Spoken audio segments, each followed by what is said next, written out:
ஒரு next level எக்ஸ்பீரியன்ஸுங்க இந்த dessert safari. உங்களுக்கு வந்துட்டு நாங்கள் பேக்கேஜ் மாதிரி புக் பண்ணியிருந்தோம். ஒரு 4 to 11 மாதிரி ஒரு பேக்கேஜ் புக் பண்ணியிருந்தோம். அண்ட் நீங்கள் அங்கே ரீச் ஆனதுமே ஒரு ரோலர் கோஸ்டர் மாதிரி ஒரு கார் ரைட் கூப்பிட்டு போவாங்க. செம்மையாக இருந்துச்சுங்க. அண்ட் பார்த்தீங்கன்னா உங்களுக்கு அதுக்கப்புறம் கேமல் ரைட் கூப்பிட்டு போவாங்க. அந்த சன்செட் வியூ பார்த்தீங்கன்னா உங்களுக்கு அப்படியே சினிமாட்டிக் லெவலில் இருக்கும்.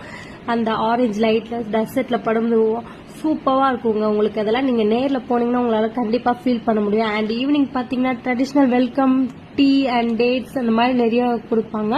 அண்ட் ஒரு நைட் கல்ச்சரல்ஸ் பார்த்தீங்கன்னா உங்களுக்கு பெல்லி டான்ஸ், அப்புறம் ஃபயர் ஷோ இந்த மாதிரி நிறையா இருக்கும். ஃபுட் பார்த்தீங்கன்னா அவங்களே ப்ரொவைட் பண்ணாங்க. உங்களுக்கு unlimited barbecue buffet, veg and non veg ரெண்டுலையுமே இருக்கும். ஒரு டேல full Middle East culture feel பண்ணோம். அபுதாபில இருந்து போன பெஸ்ட் டெசிஷனுங்க. டெசர்ட் சஃபாரி மஸ்ட் ட்ரை பண்ணி பாருங்க.